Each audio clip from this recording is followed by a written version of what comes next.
Ciao a tutti, sono Lucas e benvenuti su Wow Podcast Italian. Oggi voglio raccontarvi qualcosa di molto personale.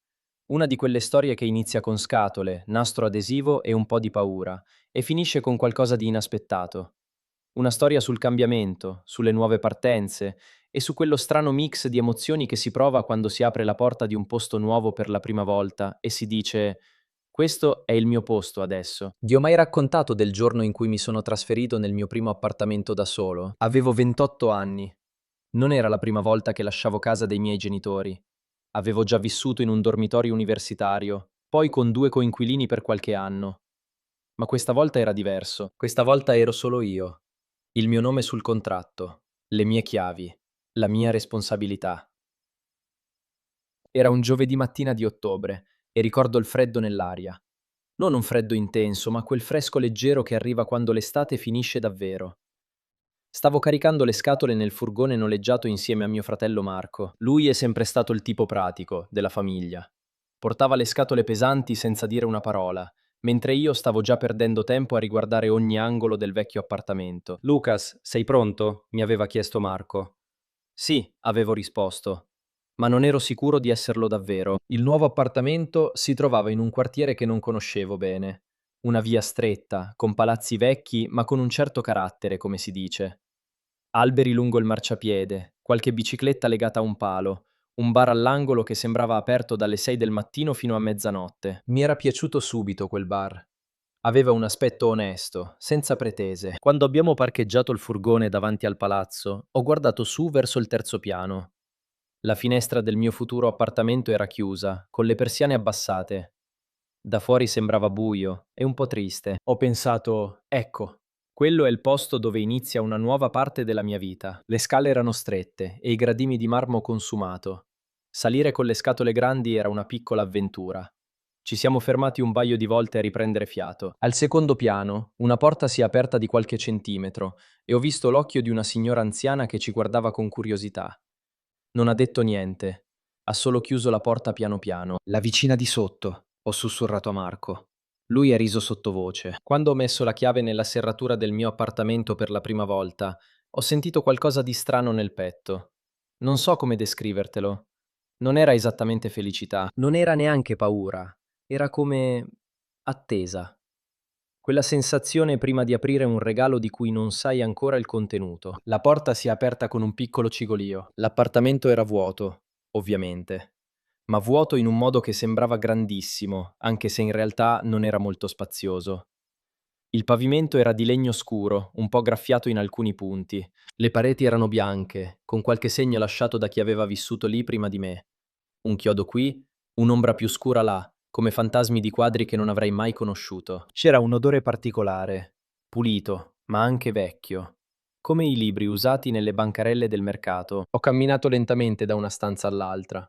La cucina era piccola, ma aveva una finestra che dava su un cortile interno.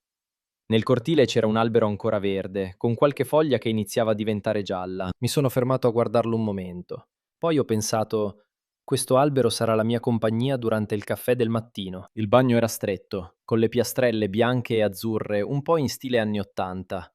Funzionava tutto, ma la doccia faceva un rumore strano quando l'acqua calda arrivava. Un rumore simile a un colpo sordo dentro i tubi. Ci farò l'abitudine, mi sono detto. La camera da letto era la stanza che mi piaceva di più. Aveva una finestra grande che dava sulla via principale e dalla finestra si vedeva il bar all'angolo, le biciclette, la gente che passava. Sembrava quasi uno spettacolo permanente, come un piccolo schermo sempre acceso. Marco e io abbiamo iniziato a portare su le scatole. Erano troppe. Non me ne ero reso conto prima, ma avevo accumulato molte cose in anni di vita da coinquilino. Libri, vestiti, oggetti inutili che non avrei mai buttato perché ognuno aveva un significato. Una lampada con la spina rotta che avevo sempre pensato di riparare. Una collezione di tazze da caffè da 10 paesi diversi. 3 chitarre. Sì, 3, anche se ne suono una sola davvero bene. Perché hai 3 chitarre? Mi ha chiesto Marco mentre portava su la terza custodia. Per sicurezza, ho risposto con serietà. Lui ha scosso la testa. A metà pomeriggio eravamo esausti. Ci siamo seduti sul pavimento della cucina vuota con due panini presi al bar sotto. Il proprietario del bar, un uomo con i baffi grandi e una voce profonda, ci aveva guardati con simpatia quando eravamo entrati ancora con i guanti da lavoro e una striscia di nastro adesivo sul braccio. Nuovi nel quartiere? Aveva chiesto. Io sì, avevo risposto. Benvenuto, aveva detto semplicemente, e basta, due parole, ma mi erano sembrate sincere. Seduto sul pavimento con il panino in mano, ho guardato le scatole impilate nel corridoio. Sembrava il deposito di qualcuno, non ancora una casa. E in quel momento ho capito qualcosa di importante. Una casa non nasce nel giorno in cui ti trasferisci, nasce lentamente. Con ogni piatto che metti al suo posto, con ogni mattina che passi in quel letto, con ogni serata in cui cucini qualcosa di semplice e l'odore del cibo riempie tutti gli angoli. Marco è rimasto fino alle 7 di sera. Mi ha aiutato ad assemblare il letto, uno di quei letti in scatola con le istruzioni disegnate invece che scritte, e con sempre un pezzo avanzato alla fine che non sai dove va. Abbiamo montato anche il divano, anche se storto di pochi centimetri. Ho giurato a me stesso che lo avrei sistemato il giorno dopo.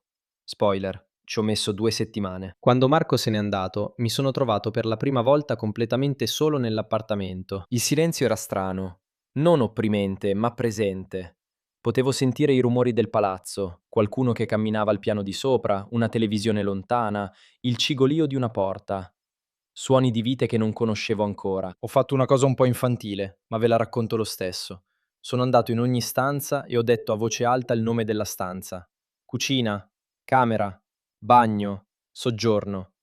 Come per prenderne possesso, come per dirgli adesso sono qui io. E poi ho fatto il mio primo caffè nel nuovo appartamento. Era la moka di mia nonna.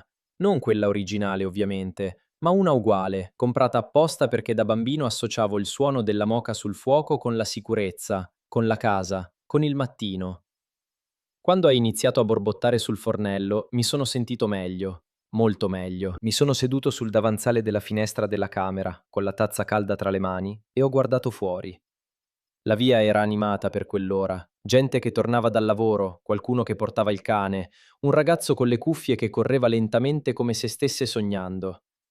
Le luci dei negozi cominciavano ad accendersi. Il bar all'angolo aveva una luce calda che si rifletteva sull'asfalto bagnato di una pioggia leggera che non avevo nemmeno sentito arrivare.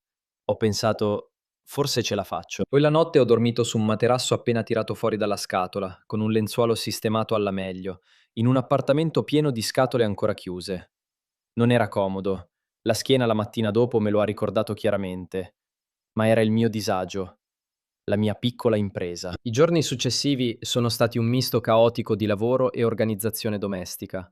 Aprivo le scatole e capivo dove mettere le cose solo provandole in ogni angolo possibile. La libreria è andata 3 volte in posti diversi prima di trovare il suo posto definitivo accanto alla finestra del soggiorno. Le tazze da caffè le ho messe tutte in fila su un ripiano aperto, come se fosse un piccolo museo. Erano coloratissime e ogni volta che le guardavo pensavo a tutti i posti che avevo visto. Il vicino del piano di sopra, scoprirò poi, si chiama Enzo. Ha 60 anni, lavora di notte e di giorno ascolta la radio classica ad alto volume. All'inizio mi dava fastidio, poi, stranamente, ci ho fatto l'abitudine. La musica classica che scende dall'alto come una pioggia strana è diventata una specie di colonna sonora delle mie mattine. La signora anziana del secondo piano si chiama Rosa. L'ho incontrata nell'androne una mattina. Mi guardava con quegli occhi veloci che hanno le persone abituate a osservare tutto. Le ho detto buongiorno. Lei mi ha risposto con un cenno della testa e mi ha chiesto se ero italiano. Quando ho detto di sì, ha annuito come se fosse una risposta soddisfacente. Da quel giorno, ogni volta che ci incontriamo, mi dà consigli che non ho chiesto. Sul tempo, sulla spesa, su come fare il ragù. Il ragù di Rosa, devo ammettere, è il migliore che abbia mai mangiato. Gliene ha portato un po' in un contenitore di plastica un sabato pomeriggio, senza preavviso. Ha bussato alla porta, me lo ha messo in mano e se n'è andata prima che potessi dire grazie. Ecco cosa voglio dirvi con questa storia. Trasferirsi in un posto nuovo non è solo spostare mobili e scatole, è un atto di coraggio silenzioso. È dire a se stessi sono pronto per qualcosa di diverso. E spesso quel coraggio viene premiato con cose inaspettate. Un vicino generoso, un bar che diventa il tuo caffè preferito, un albero nel cortile che ti accompagna ogni mattina. Ci vogliono settimane, a volte mesi, prima che un appartamento diventi davvero una casa. Prima che i rumori smettano di sembrare estranei. Prima che tu sappia esattamente dove sei senza guardare. prima che la chiave entri nella serratura senza pensarci, automaticamente, come se quella fosse sempre stata la tua porta. Voi avete mai vissuto un trasloco importante? Un momento in cui avete chiuso una porta e ne avete aperta un'altra? Vi chiedo di raccontarmelo nei commenti. Mi fa sempre piacere leggere le vostre esperienze e spesso sono molto più interessanti della mia. Se state cercando di migliorare il vostro italiano ascoltando storie come questa, vi suggerisco di iscrivervi al canale. Aggiungo nuovi episodi regolarmente, sempre con un italiano semplice e naturale, pensato per chi vuole imparare in modo piacevole, senza grammatica complicata. Se questo episodio vi è piaciuto, potete lasciare anche un mi piace. È un piccolo gesto che aiuta molto il canale a crescere e a raggiungere altri ascoltatori come voi. E se avete amici o parenti che stanno imparando l'italiano, condividete questo episodio. Potrebbe essere esattamente quello di cui hanno bisogno. Grazie per aver ascoltato oggi. È stato bello condividere questo ricordo con voi. Grazie per aver ascoltato oggi. È stato bello condividere questo ricordo con voi. Vi saluto con un grande abbraccio e ci sentiamo al prossimo episodio. Prendete cura di voi, ovunque siate, e ricordate, ogni nuovo inizio ha il suo momento di silenzio strano, la sua scatola avanzata senza istruzioni, il suo ragù inaspettato davanti alla porta. A presto! Ciao!